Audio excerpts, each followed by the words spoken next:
Calling from a 215 area code. Who's this? Where are you calling from? Hi, Sam. It's Mindy. How are you? Mindy, how are you? I'm good. No, I'm good. Long time. I've been on hold a lot. You guys, definitely change your phone system. Or you're ghosting me. I don't know. But No, we're shadow banning you. You're shadow banning me. Okay, so what I wanted to say was, first of all, I'm from Pennsylvania, and everybody, even the Republicans, hate Rick Santorum. There you go. I mean, everybody freaking hated him. He tried so hard, and everyone hated him. The second thing I want to say is something that I've been saying to my friends and family, for a year and a half now, and, I think it's coming to fruition at this point. And I'm not going to get into my whole background, but I grew up in a really white-collar crime family. And my sister married a white-collar crime guy.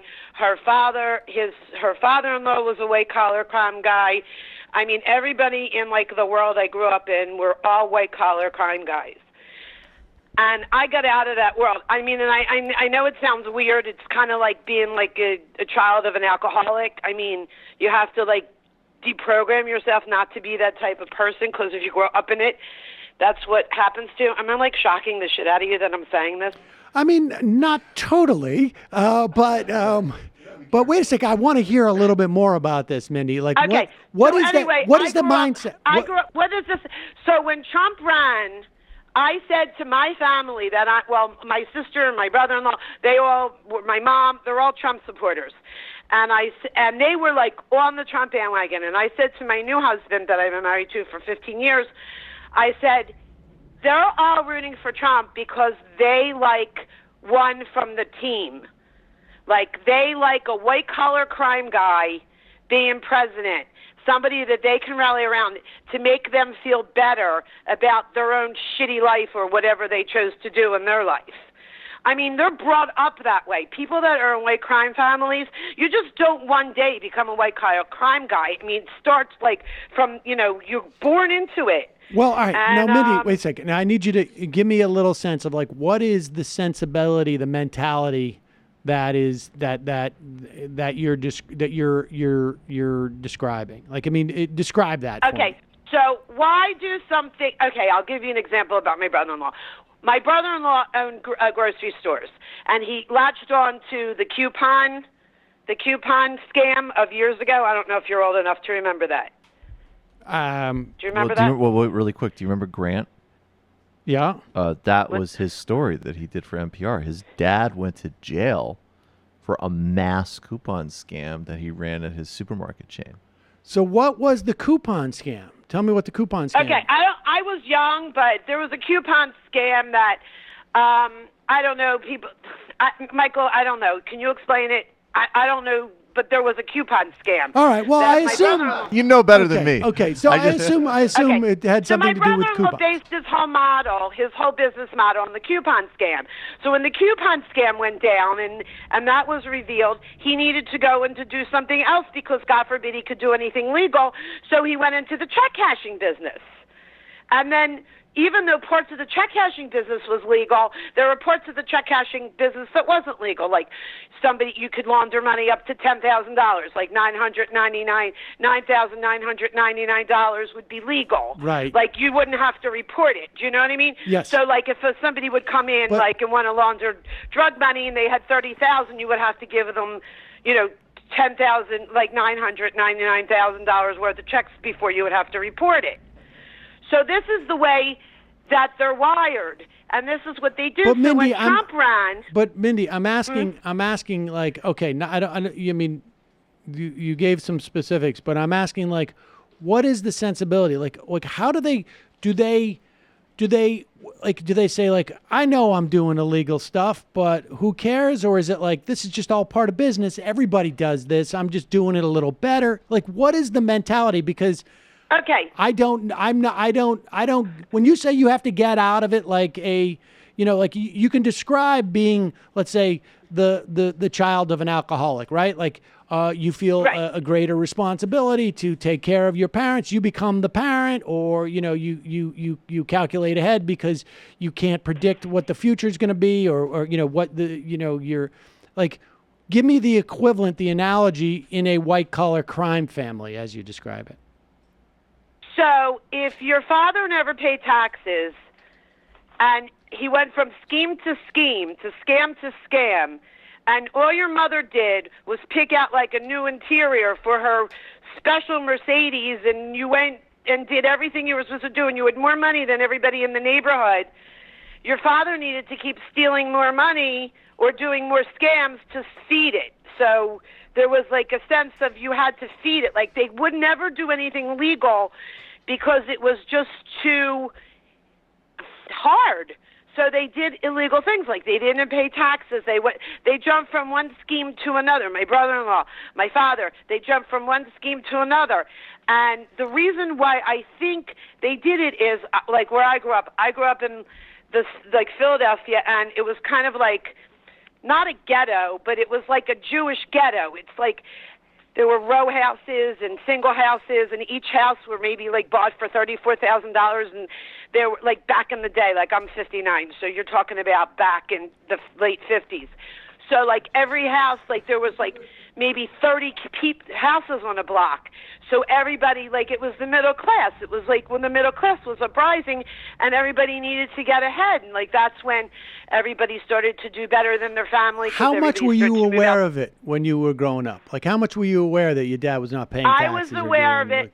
Well, I mean, when I found like the big jar of Quaaludes in the basement, like the 12-inch jar of Quaaludes in the basement. Well, that wasn't white collar, but yeah, I used to find stacks of money. I realized it when I was a young. Wait, you found 12. Stacks of money in the house? No, she said stacks of money. All kinds of things. Stacks of money. I found stacks of Quaaludes. The feds were at my house. I mean, I grew up in a really tumultuous environment. And I like disassociate. I'm an artist, so I kind of disassociated with them and just kind of like submerged myself in art. And like I didn't pay attention to them when I got older. I got out of the, when I graduated, I was the first one in my family to go to college. When I graduated college, I still have, after my mother got divorced, I had to support my mother because my mother had no freaking clue how to do anything. But anyway, my sister married into another white-collar crime family. And my sister started to do all that, and she had a bigger house than me and a better life than me, and, until it all came tumbling down. My brother-in-law went to prison for 5.5 years. He came out, and the first thing he did was he tried to do schemes again. Well, that's exactly what... I don't want you to narc out your family, but... Yeah, I hope nobody's listening right now. No, I don't care if they're listening. I don't talk to anybody. I don't talk to anybody in my family. Nobody. I just talk to. I think we sure care. This isn't just the plot to The Sopranos? As long as you don't say exactly. As long as you don't say any names, right? As long as you don't say any names. No, I don't talk to anybody in my family, and I had to keep my kids away from it because my kids might have the propensity, or the gene. So do you think it's like a gene? Do you think it's a gene, or do you think it's just you're raised in that environment, and so it's just what you're used to? Well, do you want to be the mother of 2 children and find out? No, really. So I have to keep my kids away from this. So all right. The point I'm trying to make is, forget about my family. I moved into an area where everybody came pretty much from that same environment. And there is so much unbelievable white-collar crime where I live. I mean, this guy did a pharmacy thing. This guy did another thing. This guy put asbestos into the water, dumped water. I mean, there's everyone. I mean, not everyone, but I would say there's you can't even go to the supermarket and not see somebody's wife of a white-collar crime guy. So the point I'm trying to make to you is when this whole thing went down with Trump, it wasn't just bigots that were supporting him. It was white-collar crime people that are supporting him because they feel like he's one of them.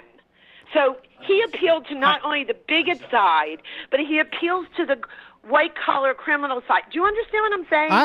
I not only do I understand what you're saying, I would, it occurs to me to even broaden that out. Like there's people who they make their living through white-collar crime. And then I would imagine there's a lot of people out there who cutting corners and don't perceive, a couple $100 here, or I skim some money off of the cash that comes in here, or, whatever it is. And having a guy like Trump in office justifies it all, too. It just feels like that's exactly more what I mean. comfortable. It totally justifies, and it also makes them. It validates the fact that they're not so corrupt. Right. They're not. I mean, they're not so corrupt. I mean, it is so commonplace where I live to have.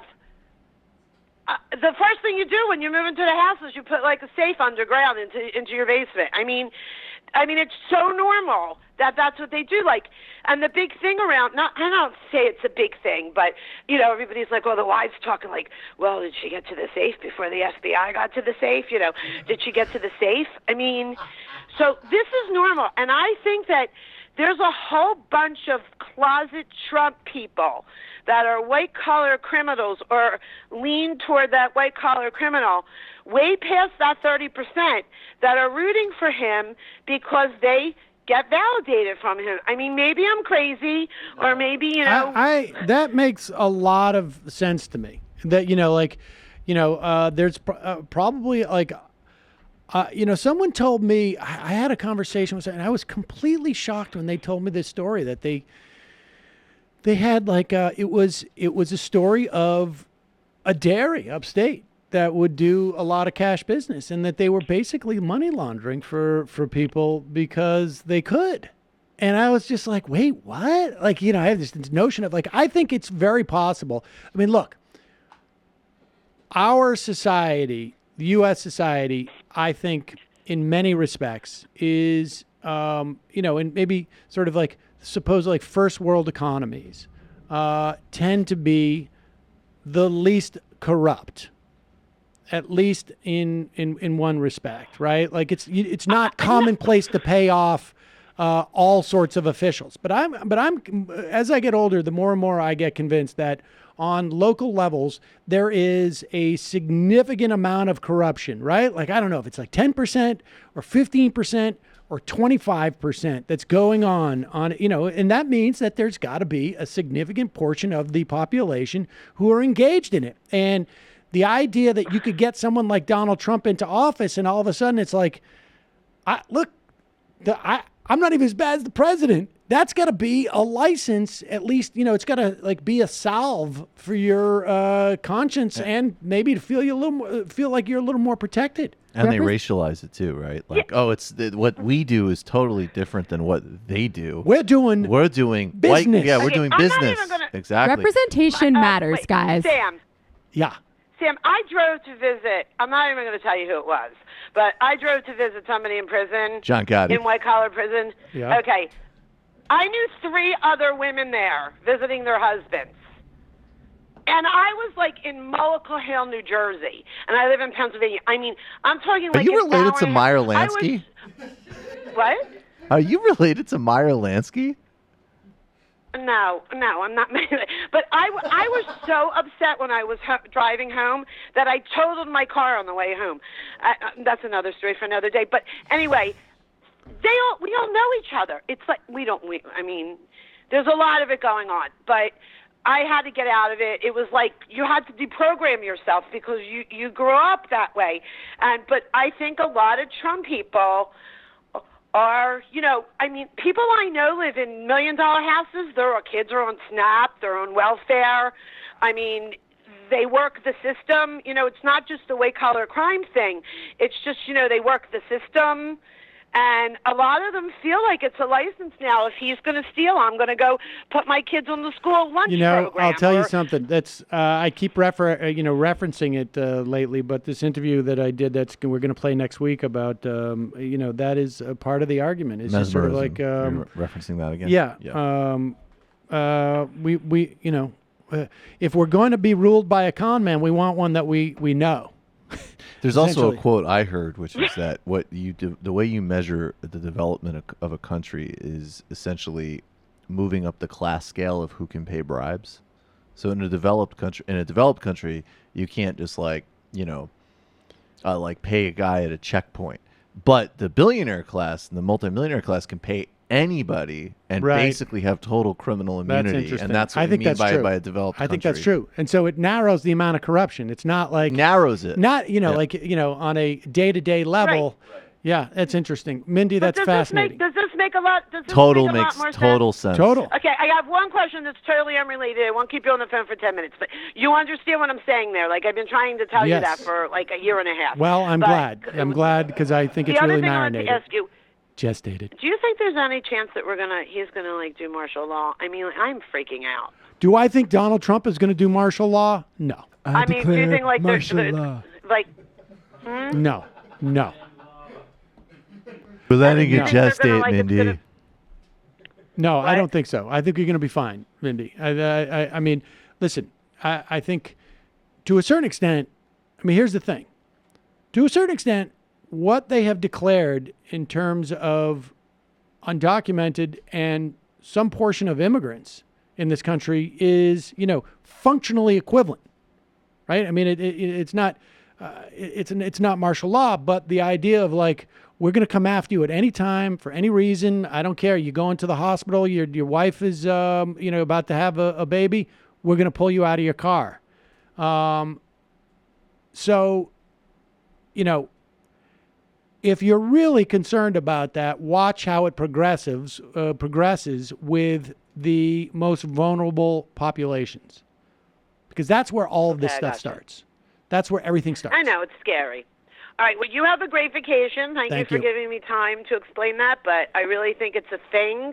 Well, I don't think it's a fantasy sounds in my like a head. thing. I think No. it's a thing. I think No, it's a thing too. that makes total sense. It would be a fascinating study. That would be if I had a publishing company, that I would be looking for some academic. I want to do an right now to write illicit that history book. of her family for TMB. Exactly.